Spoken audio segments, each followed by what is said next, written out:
Tales of Terror and Mystery by Sir Arthur Conan Doyle. The Jew's Breastplate. My particular friend Ward Mortimer was one of the best men of his day at everything connected with Oriental archaeology. He had written largely upon the subject. He had lived 2 years in a tomb at Thebes while he excavated in the Valley of the Kings, and finally he had created a considerable sensation by his exhumation of the alleged mummy of Cleopatra in the inner room of the Temple of Horus at Philae. With such a record at the age of 31, it was felt that a considerable career lay before him, and no one was surprised when he was elected to the curatorship of the Belmore Street Museum, which carries with it the lectureship at the Oriental College and an income which has sunk with the fallen land, but which still remains at that ideal sum which is large enough to encourage an investigator, but not so large as to enervate him. There was only one reason which made Ward Mortimer's position a little difficult at the Belmore Street Museum, and that was the extreme eminence of the man whom he had to succeed. Professor Andreas was a profound scholar and a man of European reputation.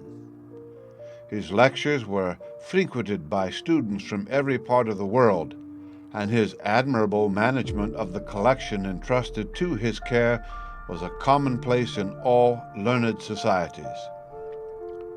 There was therefore considerable surprise when at the age of 55 he suddenly resigned his position and retired from those duties which had been both his livelihood and his pleasure. He and his daughter left the comfortable suite of rooms which had formed his official residence in connection with the museum, and my friend Mortimer, who was a bachelor, took up his quarters there.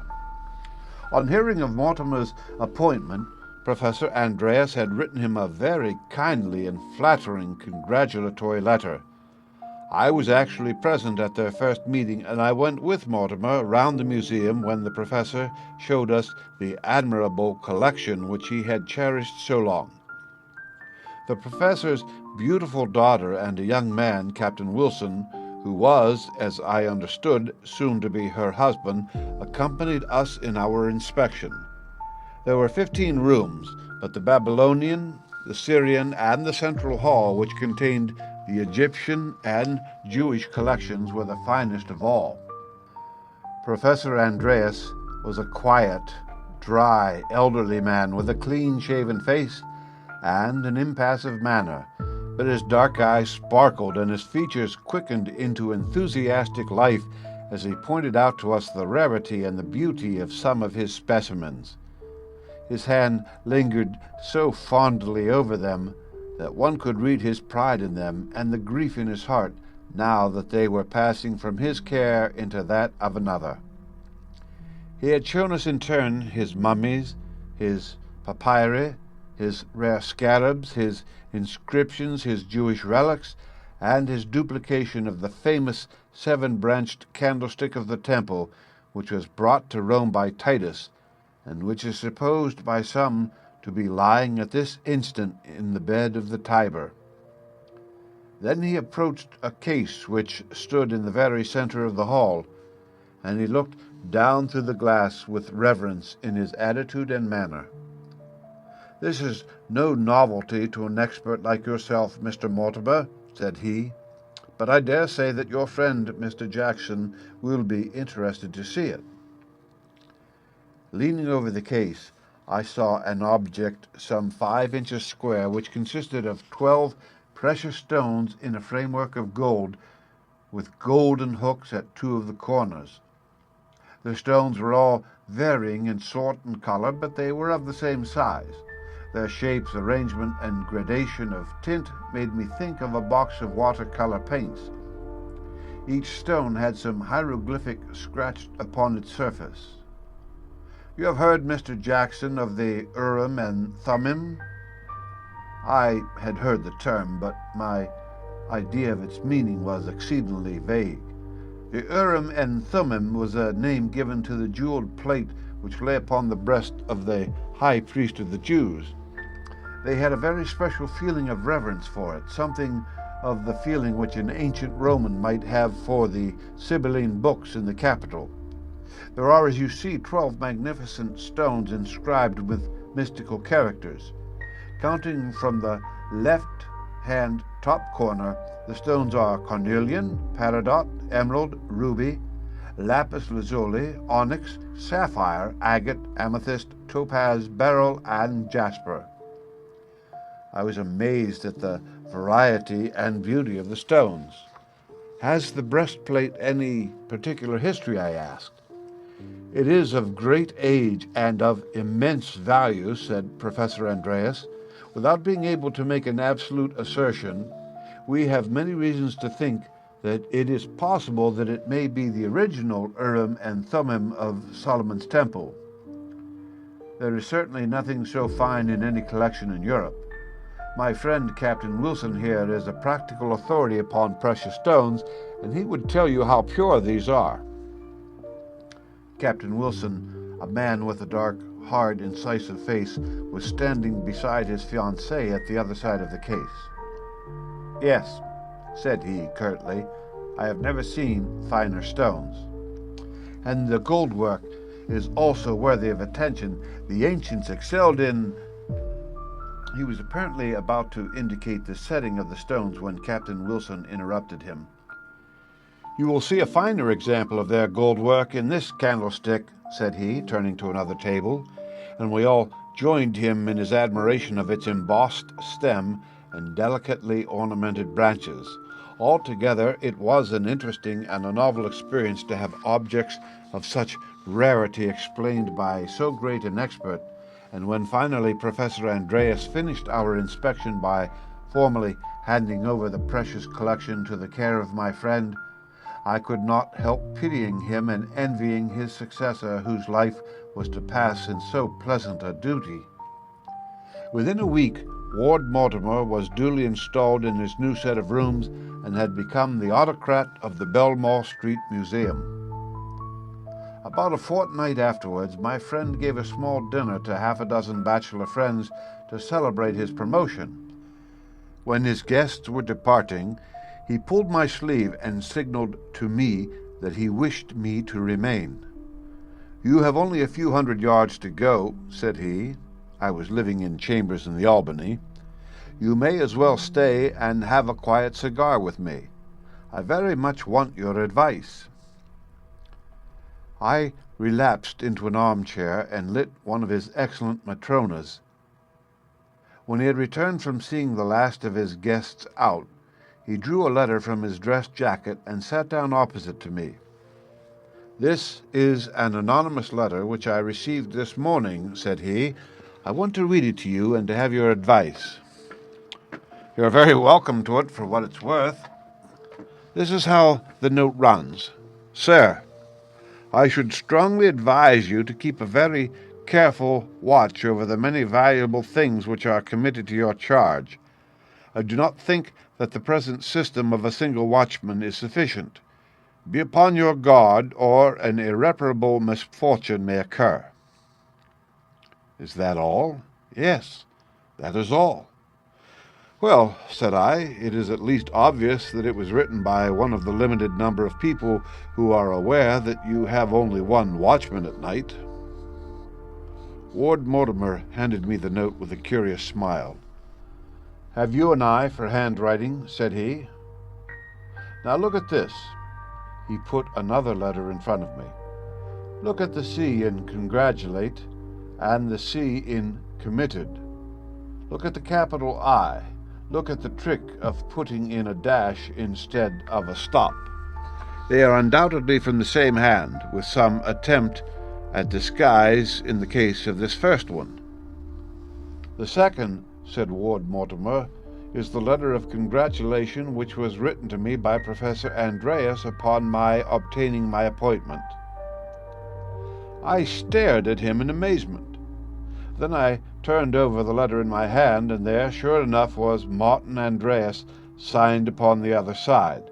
There could be no doubt in the mind of anyone who had the slightest knowledge of the science of graphology that the professor had written an anonymous letter warning his successor against thieves.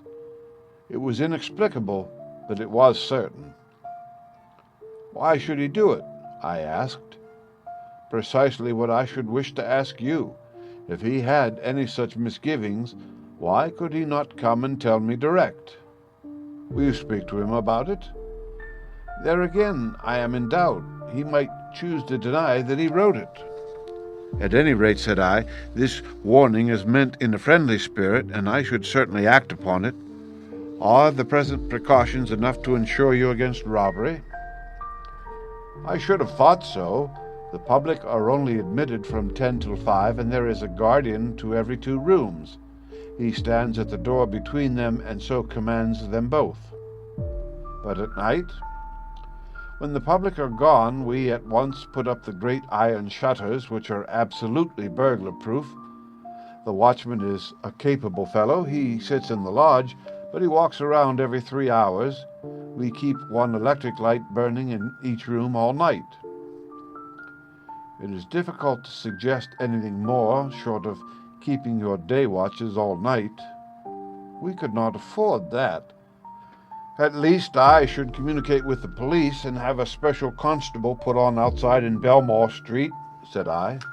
"As to the letter, if the writer wishes to be anonymous, I think he has a right to remain so. We must trust to the future to show some reason for the curious course which he has adopted." So we dismissed the subject, but all that night after my return to my chambers I was puzzling my brain as to what possible motive Professor Andreas could have for writing an anonymous warning letter to his successor, for that the writing was his was as certain to me as if I had seen him actually doing it. He foresaw some danger to the collection. Was it because he foresaw it that he abandoned his charge of it? But if so, why should he hesitate to warn Mortimer in his own name? I puzzled and puzzled until at last I fell into a troubled sleep which carried me beyond my usual hour of rising. I was aroused in a singular and effective method, for about 9 o'clock my friend Mortimer rushed into my room with an expression of consternation upon his face. He was usually one of the most tidy men of my acquaintance, but now his collar was undone at one end, his tie was flying, and his hat at the back of his head. I read his story in his frantic eyes. "The museum has been robbed," I cried, springing up in bed.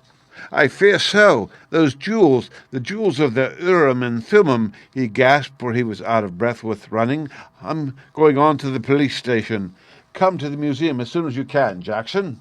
Goodbye." He rushed distractedly out of the room, and I heard him clatter down the stairs. I was not long in following his directions, but I found when I arrived that he had already returned with a police inspector and another elderly gentleman who proved to be Mr. Purvis, one of the partners of Mawson and Company, the well-known diamond merchants. As an expert in stones, he was always prepared to advise the police. They were grouped around the case in which the breastplate of the Jewish priest had been exposed. The plate had been taken out and laid upon the glass top of the case, and the 3 heads were bent over it. "It is obvious that it has been tampered with," said Mortimer. "It caught my eye the moment that I passed through the room this morning. I examined it yesterday evening, so that it is certain that this has happened during the night." It was, as he had said, obvious that someone had been at work upon it. The settings of the uppermost row of 4 stones, the cornelian, peridot, emerald, and ruby, were rough and jagged, as if someone had scraped all round them. The stones were in their places, but the beautiful gold work which we had admired only a few days before had been very clumsily pulled about. "It looks to me," said the police inspector, "as if someone had been trying to take out the stones." "My fear is," said Mortimer, "that he not only tried but succeeded. I believe these 4 stones to be skilful imitations which have been put in the place of the originals." The same suspicion had evidently been in the mind of the expert, for he had been carefully examining the 4 stones with the aid of a lens. He now submitted them to several tests, and finally turned cheerfully to Mortimer. "I congratulate you, sir," said he heartily. "I will pledge my reputation that all 4 of these stones are genuine and of a most unusual degree of purity." The color began to come back to my poor friend's frightened face, and he drew a long breath of relief. "Thank God!" he cried. "Then what in the world did the thief want?" "Probably he meant to take the stones, but was interrupted. In that case, one would expect him to take them out one at a time, but the setting of each of these has been loosened, and yet the stones are all here." "It is certainly most extraordinary," said the inspector. "I never remember a case like it. Let us see the watchman." The commissionaire was called, a soldierly, honest-faced man who seemed as concerned as Ward Mortimer at the incident. "No, sir, I never heard a sound," he answered in reply to the questions of the inspector. "I made my rounds 4 times as usual, but I saw nothing suspicious. I've been in my position 10 years, but nothing of the kind has ever occurred before." "No thief could have come through the windows?" "Impossible, sir." "Or passed you at the door?" "No, sir. I never left my post except when I walked my rounds." "What other openings are there in the museum?" "Well, there is the door into Mr. Ward Mortimer's private rooms." "That is locked at night," my friend explained, "and in order to reach it, anyone from the street would have to open the outside door as well." "Your servants?" "Their quarters are completely separate." Well, well," said the inspector, "this is certainly very obscure. However, there has been no harm done, according to Mr. Purvis. I will swear that these stones are genuine, so that the case appears to be merely one of malicious damage. But nonetheless, I should be very glad to go carefully round the premises and to see if we can find any trace to show us who your visitor may have been."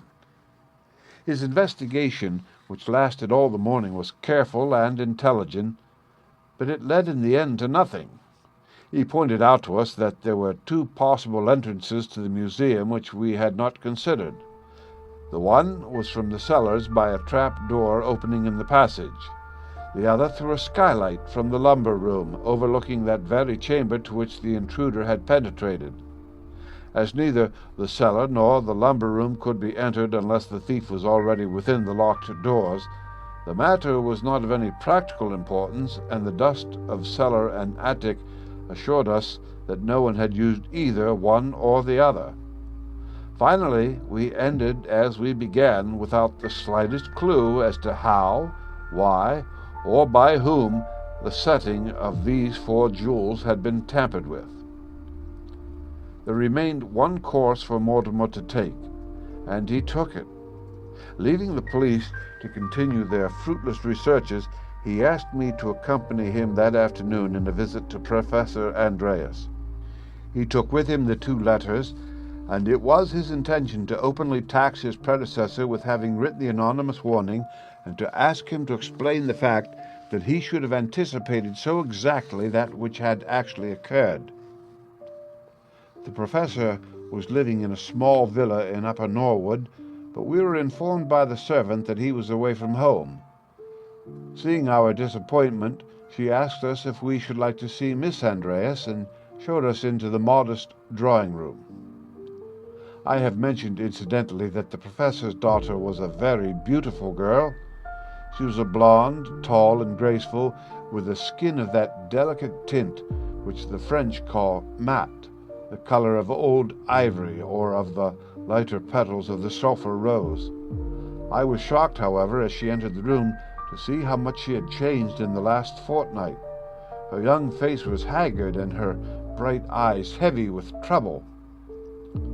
"Father has gone to Scotland," she said. "He seems to be tired, and has had a good deal to worry about.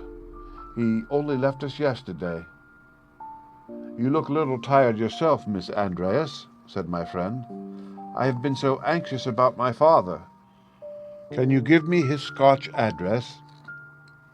"Yes. He is with his brother, the Reverend David Andreas, 1 Arran Villas, Ardrosnan." Ward Mortimer made a note of the address, and we left without saying anything as to the object of our visit. We found ourselves in Belmore Street in the evening in exactly the same position in which we had been in the morning. Our only clue was the professor's letter, and my friend had made up his mind to start for Ardrossan the next day and to get to the bottom of the anonymous letter, when a new development came to alter our plans. Very early on the following morning I was aroused from my sleep by a tap upon my bedroom door. It was a messenger with a note from Mortimer. "Do come round," it said. "The matter is becoming more and more extraordinary." When I obeyed his summons, I found him pacing excitedly up and down the central room, while the old soldier who guarded the premise stood with military stiffness in a corner. "My dear Jackson," he cried, "I am so delighted that you have come, for this is a most inexplicable business." "What has happened, then?" He waved his hand towards the case which contained the breastplate. "Look at it," said he. I did so, and could not restrain a cry of surprise. The setting of the middle row of precious stones that had been profaned in the same manner as the upper ones. Of the 12 jewels, 8 had been now tampered with in this singular fashion. The setting of the lowest 4 was neat and smooth, the others jagged and irregular. "Have the stones been altered?" I asked. "No, I am certain that these upper 4 are the same which the expert pronounced to be genuine, for I observed yesterday that little discoloration on the edge of the emerald. Since they have not extracted the upper stones, there is no reason to think the lower have been transposed. You say that you heard nothing, Simpson?" "No, sir," the commissionaire answered. "But when I made my round after daylight, I had a special look at these stones, and I saw at once that someone had been meddling with them. Then I called you, sir, and told you. I was backwards and forwards all night, and I never saw a soul nor heard a sound." "Come up and have some breakfast with me," said Mortimer, and he took me into his own chambers. "Now, what do you think of this, Jackson?" he asked. "It is the most objectless, futile, idiotic business that ever I heard of. It can only be the work of a monomaniac. Can you put forward any theory?" A curious idea came into my head. "This object is a Jewish relic of great antiquity and sanctity," said I. "How about the anti-Semitic movement? Could one conceive that a fanatic of that way of thinking might desecrate—" "No, no, no," cried Mortimer. "That will never do. Such a man might push his lunacy to the length of destroying a Jewish relic, but why on earth should he nibble around every stone so carefully that he can only do 4 stones in a night? We must have a better solution than that, and we must find it for ourselves, for I do not think that our inspector is likely to help us. First of all, what do you think of Simpson, the porter?" "Have you any reason to suspect him?" "Only that he is the one person on the premises. But why should he indulge in such wanton destruction? Nothing has been taken away. He has no motive." "Mania?" "No, I will swear to his sanity. Have you any other theory?" "Well, yourself, for example. You're not a somnambulist by any chance?" "Nothing of the sort, I assure you." "Then I give it up." "But I don't, and I have a plan by which we will make it all clear." "To visit Professor Andreas?" "No. We shall find our solution nearer than Scotland. I will tell you what we shall do. You know that skylight which overlooks the central hall? We will leave the electric lights in the hall, and we will keep watch in the lumber room, you and I, and solve the mystery for ourselves. If our mysterious visitor is doing 4 stones at a time, he has 4 still to do, and there is every reason to think that he will return tonight and complete the job." "Excellent!" I cried. "We will keep our own secret and say nothing either to the police or to Simpson. Will you join me?" "With the utmost pleasure," said I, and so it was agreed. It was 10 o'clock that night when I returned to the Belmore Street Museum. Mortimer was, as I could see, in a state of suppressed nervous excitement, but it was still too early to begin our vigil, so we remained for an hour or so in his chambers, discussing all the possibilities of the singular business which we had met to solve. At last the roaring stream of hansom cabs and the rush of hurrying feet became lower and more intermittent as the pleasure-seekers passed on their way to their stations or their homes. It was nearly 12 when Mortimer led the way to the lumber room which overlooked the central hall of the museum. He had visited it during the day and had spread some sacking so that we could lie at our ease and look straight down into the museum. The skylight was of unfrosted glass, but was so covered with dust that it would be impossible for anyone looking up from below to detect that he was overlooked. We cleared a small piece at each corner which gave us a complete view of the room beneath us. In the cold white light of the electric lamps, everything stood out hard and clear, and I could see the smallest detail of the contents of the various cases. Such a vigil is an excellent lesson, since one has no choice but to look hard at those objects which we usually pass with such half-hearted interest. Through my little peephole, I employed the hours in studying every specimen, from the huge mummy case which leaned against the wall to those very jewels which had brought us there, gleaming and sparkling in their glass case immediately beneath us. There was much precious gold work and many valuable stones scattered through the numerous cases, but those wonderful 12 which made up the Urim and Thummim glowed and burned with a radiance which far eclipsed the others. I studied in turn the tomb pictures of Saqqara, the friezes from Karnak, the statues of Memphis, and the inscriptions of Thebes, but my eyes would always come back to that wonderful Jewish relic, and my mind to the singular mystery which surrounded it. I was lost in the thought of it when my companion suddenly drew his breath sharply in and seized my arm in a convulsive grip. At the same instant I saw what it was which had excited him. I have said that against the wall, on the far right-hand side of the doorway, the right-hand side as we looked at it, but the left as one entered, there stood a large mummy case. To our unutterable amazement, it was slowly opening. Gradually, the lid was swinging back, and the black slit which marked the opening was becoming wider and wider. So gently and carefully was it done that the movement was almost imperceptible. Then, as we breathlessly watched it, a white thin hand appeared at the opening, pushing back the painted lid, and then another, and finally a face which was familiar to both of us, that of Professor Andreas.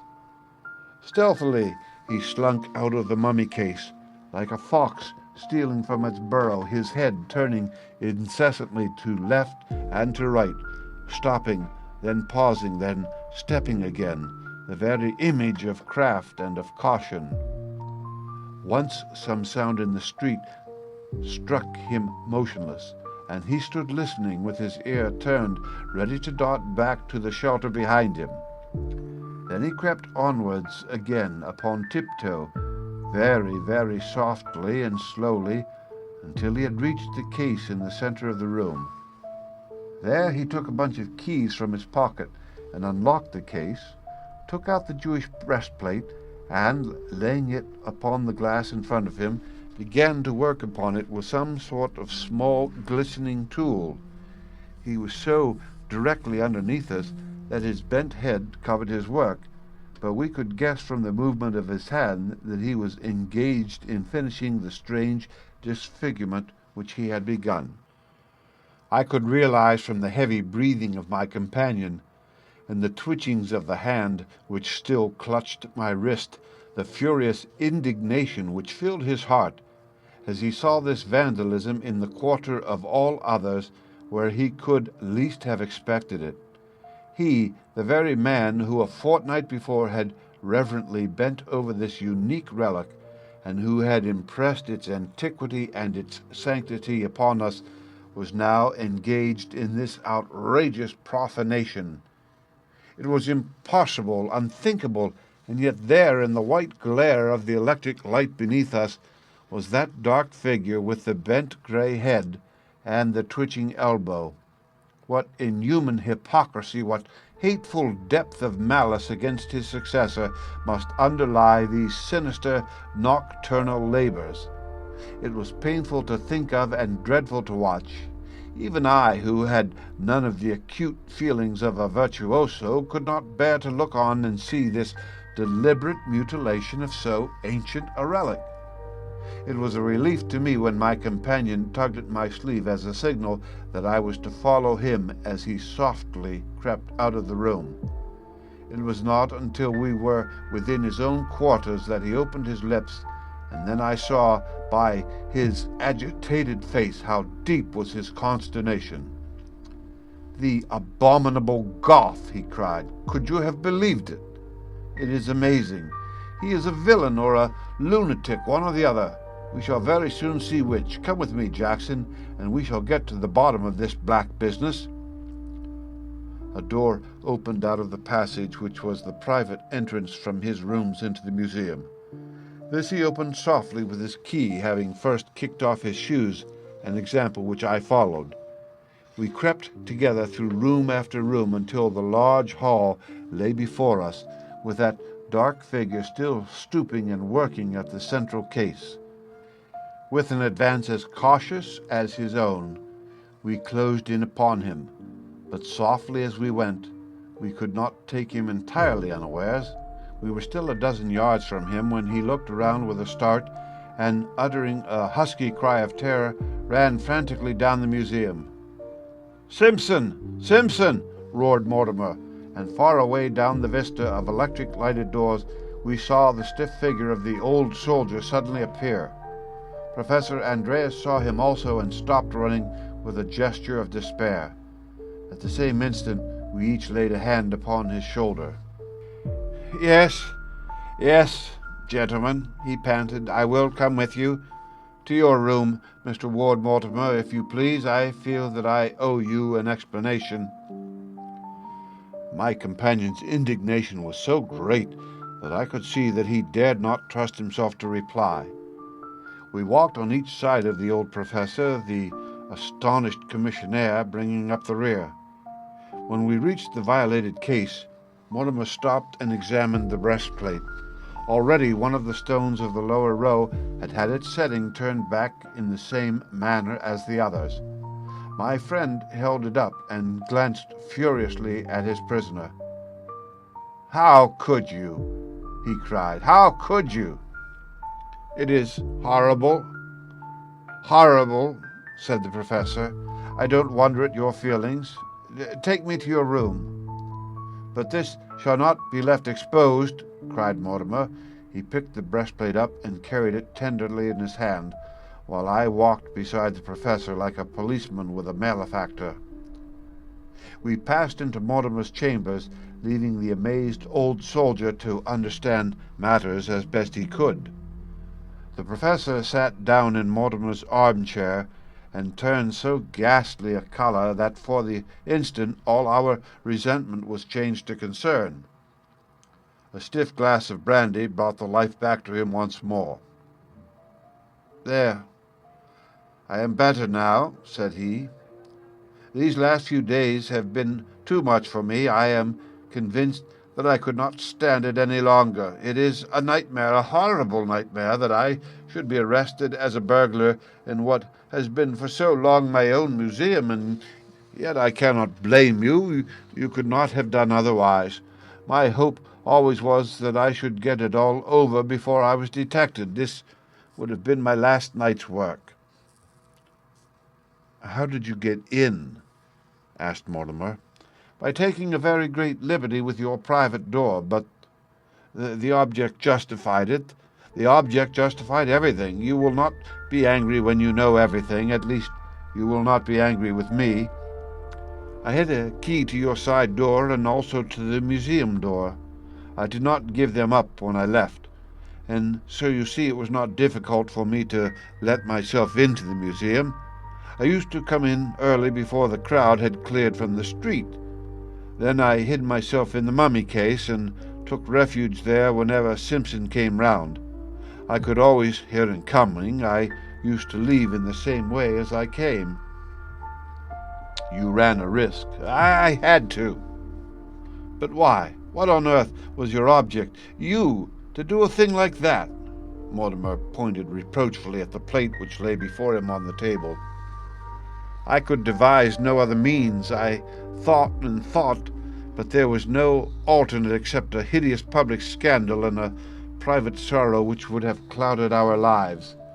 I acted for the best, incredible as it may seem to you, and I only ask your attention to enable me to prove it."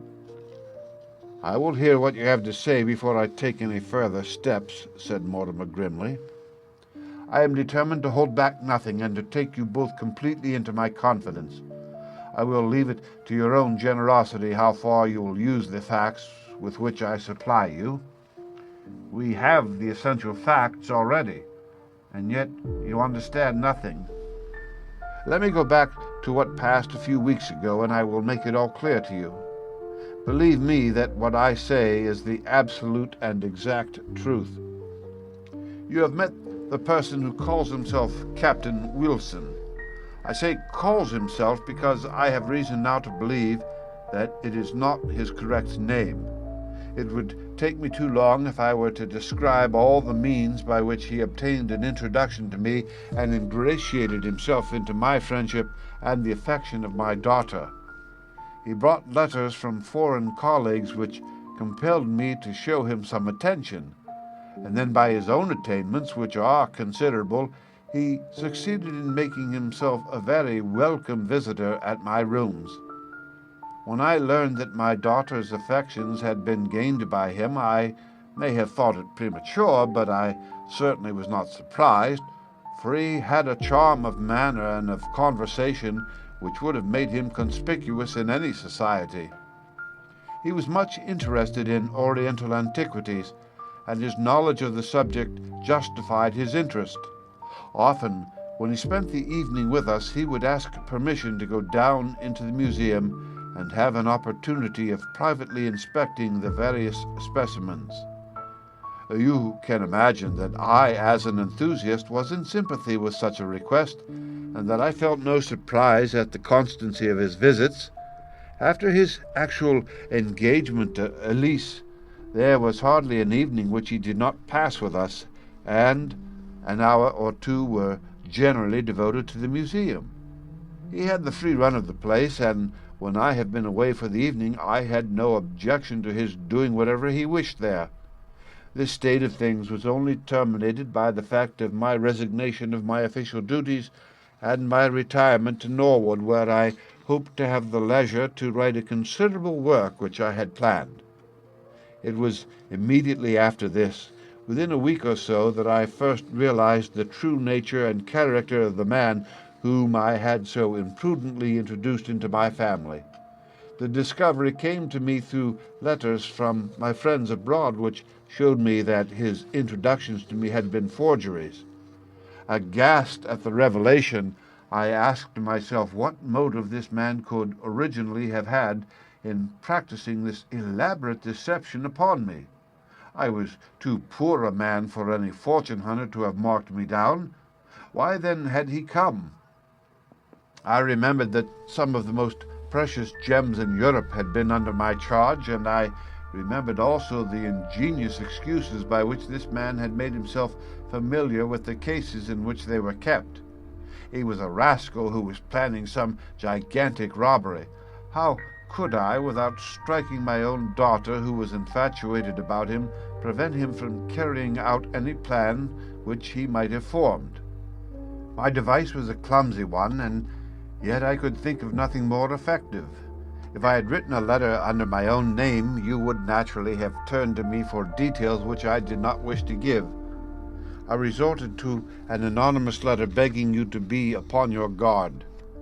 I may tell you that my change from Belmore Street to Norwood had not affected the visits of this man. who had, I believe, a real and overpowering affection for my daughter. As to her, I could not have believed that any woman could be so completely under the influence of a man as she was. His stronger nature seemed to entirely dominate her. I had not realized how far this was the case, or the extent of the confidence which existed between them, until that very evening when his true character for the first time was made clear to me. I had given orders that when he called he should be shown into my study instead of to the drawing-room. There I told him bluntly that I knew all about him, and that I had taken steps to defeat his designs, and that neither I nor my daughter desired ever to see him again. I added that I thanked God that I had found him out before he had time to harm those precious objects which it had been the work of my lifetime to protect. He was certainly a man of iron nerve. He took my remarks without a sign either of surprise or of defiance, but listened gravely and attentively until I had finished. Then he walked across the room without a word and struck the bell. "Ask Miss Andreas to be so kind as to step this way," said he to the servant. My daughter entered, and the man closed the door behind her. Then he took her hand in his. "Elise," said he, "your father has just discovered that I am a villain. He knows now what you knew before." She stood in silence, listening. "He says that we are to part forever," said he. She did not withdraw her hand. "Will you be true to me, or will you remove the last good influence which is ever likely to come into my life?" "John," she cried passionately, "I will never abandon you. Never, never, not if the whole world were against you." In vain I argued and pleaded with her. It was absolutely useless. Her whole life was bound up in this man before me. My daughter, gentlemen, is all that I have left to love, and it filled me with agony when I saw how powerless I was to save her from her ruin. My helplessness seemed to touch this man who was the cause of my trouble. "It may not be as bad as you think, sir," said he in his quiet, inflexible way. "I love Elise with a love which is strong enough to rescue even one who has such a record as I have. It was but yesterday that I promised her that never again in my whole life would I do a thing of which she should be ashamed. I have made up my mind to it, and never yet did I make up my mind to a thing which I did not do." He spoke with an air which carried conviction with it. As he concluded, he put his hand into his pocket, and he drew out a small cardboard box. "I am about to give you a proof of my determination," said he. "This, Elise, shall be the first fruits of your redeeming influence over me. You are right, sir, in thinking that I had designs upon the jewels in your possession. Such ventures have had a charm for me which depended as much upon the risk run as upon the value of the prize. Those famous and antique stones of the Jewish priest were a challenge to my daring and my ingenuity. I determined to get them. I guessed as much. There was only one thing that you did not guess. And what is that? That I got them. They are in this box." He opened the box and tilted out the contents upon the corner of my desk. My hair rose and my flesh grew cold as I looked. There were 12 magnificent square stones engraved with mystical characters. There could be no doubt that they were the jewels of the Urim and Thummim. "Good God!" I cried. "How have you escaped discovery?" "By the substitution of 12 others, made especially to my order, in which the originals are so carefully imitated that I defy the eye to detect the difference." "Then the present stones are false?" I cried. "They have been for some weeks." We all stood in silence, my daughter white with emotion, but still holding this man by the hand. "You see what I am capable of, Elise," said he. "I see that you are capable of repentance and restitution," she answered. "Yes, thanks to your influence. I leave the stones in your hands, sir. Do what you like about it. But remember that whatever you do against me is done against the future husband of your only daughter. You will hear from me soon again, Elise. It is the last time that I will ever cause pain to your tender heart." And with these words he left both the room and the house. My position was a dreadful one. Here I was, with these precious relics in my possession, and how could I return them without a scandal and an exposure? I knew the depth of my daughter's nature too well to suppose that I would ever be able to detach her from this man now that she had entirely given him her heart. I was not even sure how far it was right to detach her if she had had such an ameliorating influence over him. How could I expose him without injuring her, and how far was I justified in exposing him when he had voluntarily put himself into my power? I thought and thought until at last I formed a resolution which may seem to you to be a foolish one, and yet if I had to do it again, I believe it would be the best course open to me. My idea was to return the stones without anyone being the wiser. With my keys I could get into the museum at any time, and I was confident that I could avoid Simpson, whose hours and methods were familiar to me.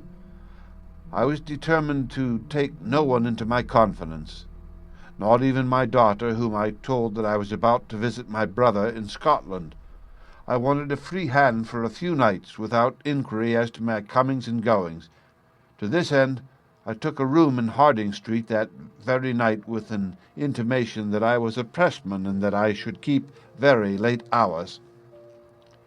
That night I made my way into the museum, and I replaced 4 of the stones.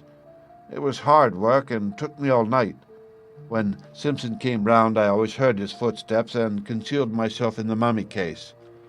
I had some knowledge of gold work, but was far less skilful than the thief had been. He had replaced the settings so exactly that I defy anyone to see the difference. My work was rude and clumsy. However, I hoped that the plate might not be carefully examined or the roughness of the setting observed until my task was done. Next night I replaced 4 more stones, and tonight I should have finished my task had it not been for the unfortunate circumstance which has caused me to reveal so much which I should have wished to keep concealed. I appeal to you, gentlemen, to your sense of honor and of compassion, whether what I have told you should go any further or not. My own happiness, my daughter's future, the hopes of this man's regeneration, all depend upon your decision." "Which is," said my friend, "that all is well that ends well, and that the whole matter ends here and at once. Tomorrow the loose settings shall be tightened by an expert goldsmith, and so passes the greatest danger to which, since the destruction of the temple, the Urim and Thummim has been exposed. Here's my hand, Professor Andreas, and I can only hope that under such difficult circumstances I should have carried myself as unselfishly and as well."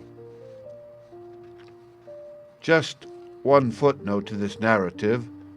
Within a month, Elise Andreas was married to a man whose name, had I the indiscretion to mention it, would appeal to my readers as one who is now widely and deservedly honored. But if the truth were known, that honor is due not to him, but to the gentle girl who plucked him back when he had gone so far down that dark road along which few return. The end. Read by Rick Kirshner for Lit2Go on the web at fcit.usf.edu.